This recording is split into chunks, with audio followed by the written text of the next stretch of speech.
Something unprecedented is happening in Florida right now.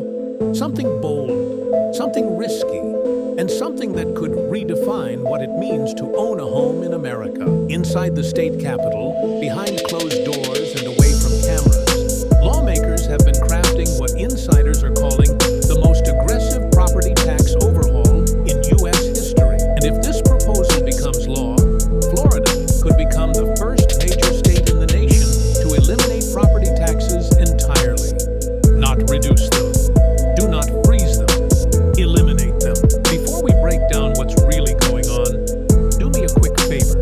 Hit that like button, subscribe, and share this video so more people understand how massive this shift could be. And I want you to answer one big question in the comments. If your state eliminated property taxes, would that save your family, or would it collapse your city? Because Florida's new plan might do both. Right now, millions of Florida homeowners are suffocating under the weight of rising costs. Home insurance premiums are exploding. HOA fees are hitting historic highs. Wages are barely moving. And property taxes, once predictable, have surged at one of the fastest rates in the entire country. In some counties, tax bills are up more than 45% compared to a decade ago. That's not a minor adjustment. That's a full financial squeeze that's forcing families into crisis mode budgeting. And the consequences are real. Across the state, retirees on fixed incomes are rationing medication just to keep up with their tax bills. Young families are taking second jobs because their mortgage payment isn't the problem. The tax bill is. And lower-income homeowners, especially in tourism-heavy counties, are watching their monthly housing costs jump hundreds of dollars a month due to a system they have zero control over. Florida is becoming the place where you can own your home, but never truly afford to keep it. So when lawmakers floated an early draft of a bill that would phase out property taxes entirely, it wasn't some political gimmick. It was a pressure valve release, a response to a system that has already pushed thousands of families to the edge. But here's the part most people don't realize. Eliminating property taxes doesn't just shrink a bill for homeowners, it rips out the financial backbone of almost every county in the state. Property tax revenue funds schools, sheriff departments, fire stations, road repairs, public transportation, emergency services, and even water infrastructure. Without it, the entire structure of local government collapses. So Florida's question became, how do you replace tens of billions of dollars in property tax revenue without triggering a statewide economic meltdown? And that's where things get controversial. The plan, according to internal documents and people familiar with the proposal, revolves around three pillars: expanding the sales tax to the highest rate in the nation, imposing much heavier taxes on tourism giants like hotels and theme parks, and creating a new statewide consumption tax that touches residents, seasonal visitors, tourists, and even online purchases. Supporters claim this could generate more money than the current property tax system. Critics warn that one slowdown in tourism could detonate the entire budget structure. Florida is about to attempt an economic experiment so large it could reshape the American housing landscape. And if it fails, Florida's plan to eliminate property taxes didn't appear out of nowhere. It emerged after years of building pressure that state leaders could no longer ignore. Because beneath the sunshine, the beaches, and the booming population numbers, Florida has been hiding a growing economic fault line. And over the past 5 years, that fault line has widened into a crack big enough to threaten millions of houses. Florida doesn't just have the highest home insurance rates in America. It has rates that have doubled, in some cases tripled, for ordinary families. The average homeowner now pays over $6,000 a year just in insurance premiums, and that number continues to climb. When you combine that with rising HOA fees, escalating utility bills, and stagnant wages, the total cost of living has quietly become one of the most punishing in the nation. And property taxes became the final straw, the line item many families simply could no longer absorb. So lawmakers were forced to ask the question no one ever wanted to ask. If the current system is trapping people financially, is the system itself broken? But here's the real twist. While Florida families have been squeezed, Florida's economy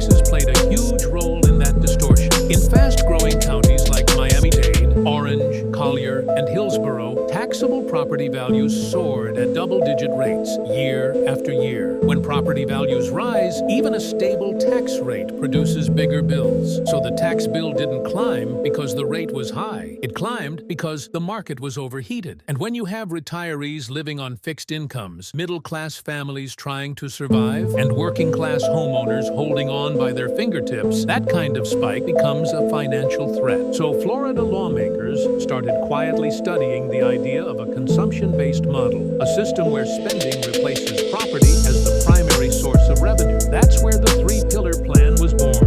Expand the sales tax, tax the tourism giants, and create a statewide consumption tax to fill the remaining gap. But this approach comes with a set of risks that economists have been warning about for months. The first risk is volatility. Consumption taxes depend on spending, and spending depends on economic confidence. If tourism slows because of a recession, a hurricane, global instability, or even a pandemic-style shock, the revenue stream could collapse overnight. Property taxes, on the other hand, are stable. They don't vanish during a downturn. That stability is what keeps police stations open, classrooms staffed, and hospitals operating when the economy falls apart. The second risk is inequality. A pure consumption tax model hits low-income families hardest. Wealthy residents spend a smaller percentage of their income, but lower-income families spend almost everything they earn. That means the tax burden could shift downward, hurting the people Florida claims it's trying to help. And then there's the biggest question of all.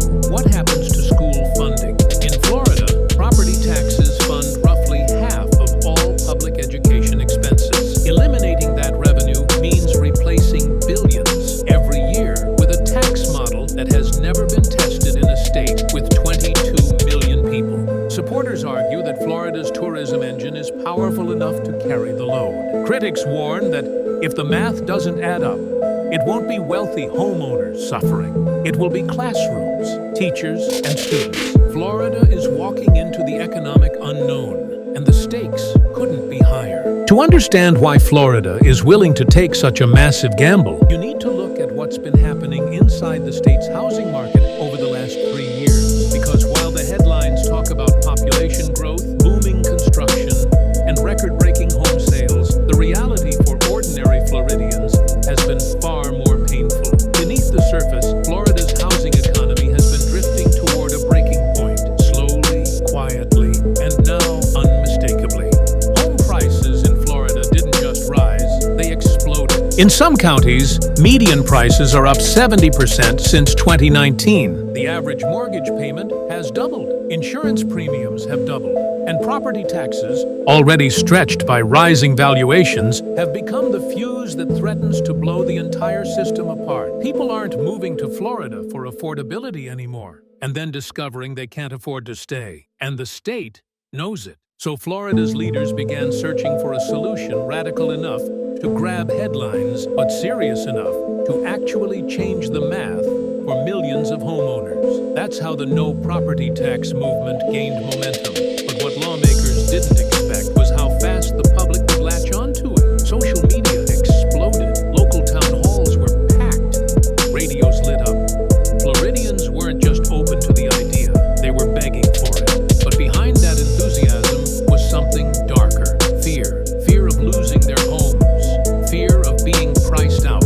Fear that Florida, once the affordable escape for retirees and middle-class families, is becoming financially unlivable. Listen to the stories coming from the ground. A retired couple in Pasco County saw their annual insurance jump from $2,400 to $9,600 in 3 years. Their property taxes rose 38% in that same period. Their combined fixed income didn't even rise 5%. A single parent in Orlando saw her escrow payment jump nearly $300 a month because of insurance and tax increases. She told reporters, "I didn't get a bigger paycheck, I got a bigger bill." And in Miami-Dade, some homeowners are literally selling their homes just to escape the tax burden, moving to smaller condos or leaving the state entirely. This isn't one county, this isn't one region, this is Florida's new reality.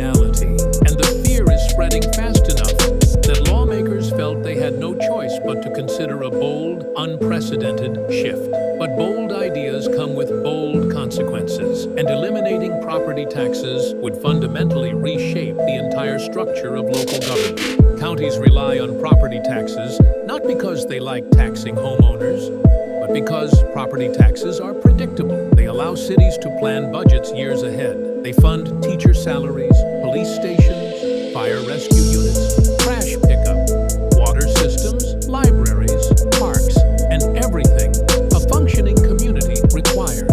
Without property taxes, Florida would need a funding model that can survive economic storms, natural disasters, tourism declines, and market disruptions.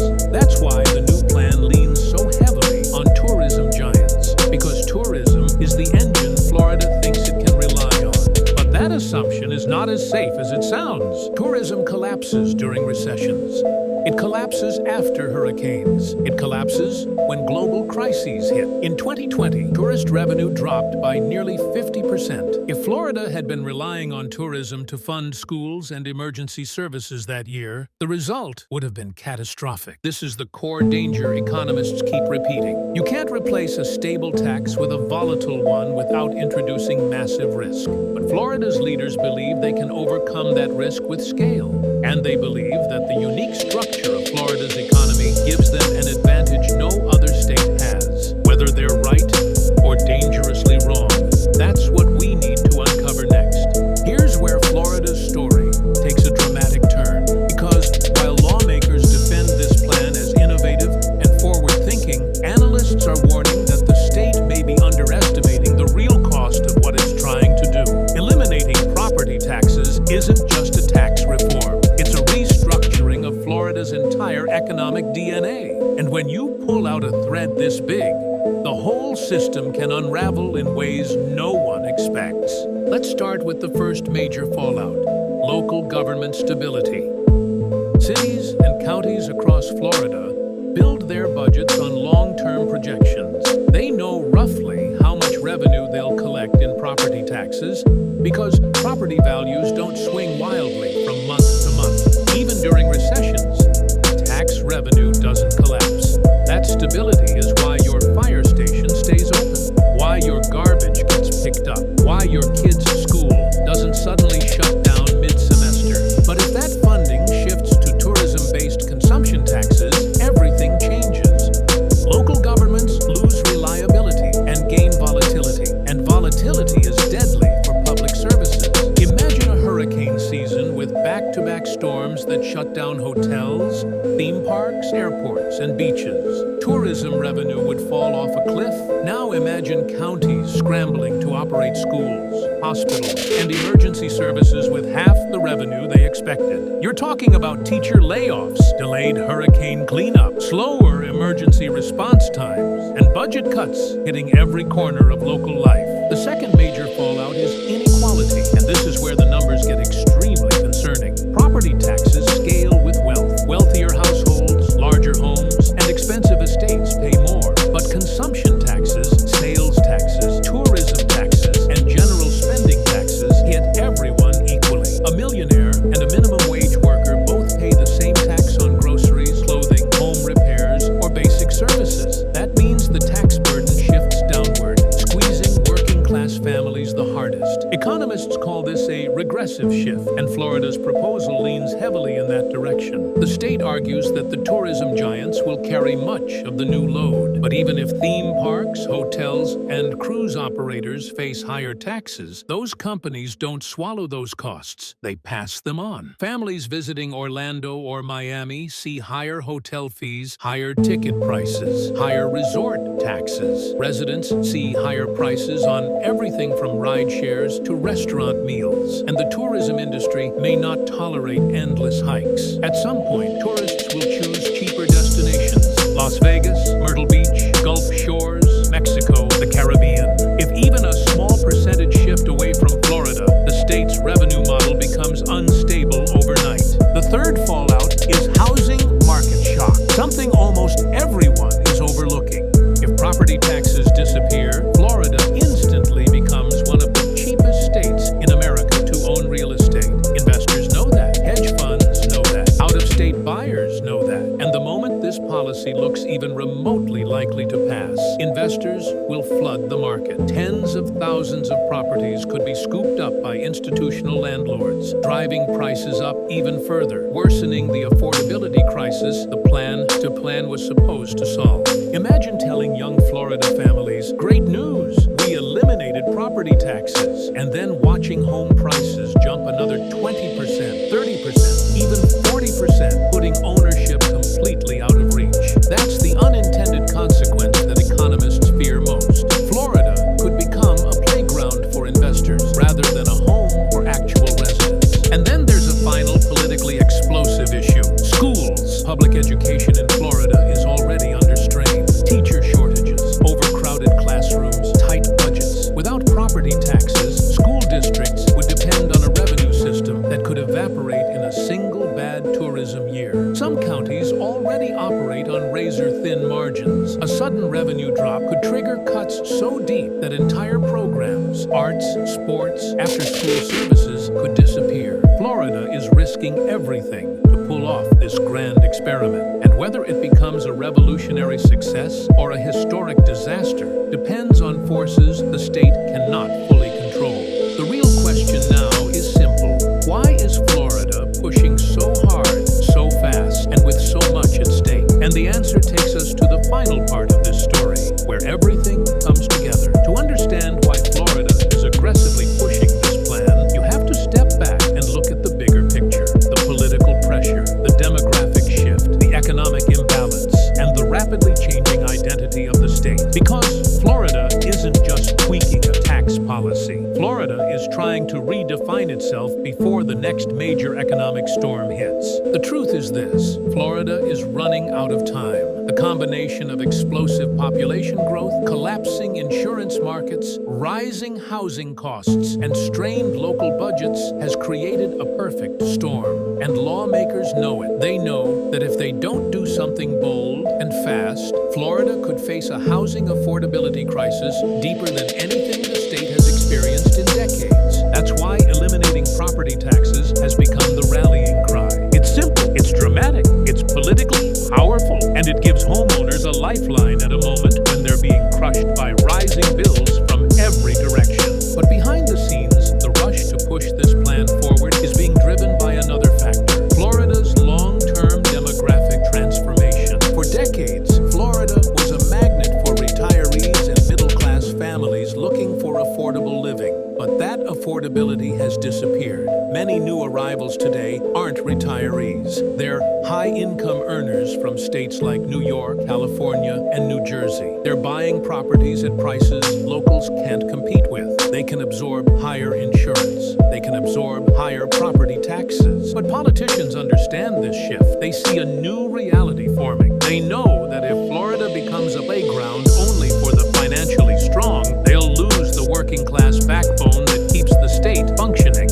So this property tax plan is, in many ways, an attempt to reset the playing field, to make Florida attractive again for the people who actually live and work there, to prevent Florida from becoming another California, an economy bursting with wealth on paper but broken in practice for ordinary residents. But the question remains: will Florida's plan work, or will it backfire in ways no one is prepared for? If it works, Florida could become the blueprint for a new economic model in America, a system where tourism and consumption replace property taxes, where homeowners can actually afford to keep their homes, and where the burden doesn't fall on retirees and working families. If it fails, the consequences could be devastating. Schools destabilized, city budgets blown apart, housing prices skyrocketing from investor speculation, increased inequality, a tax model dependent on an industry vulnerable to recession, disasters, and geopolitical events.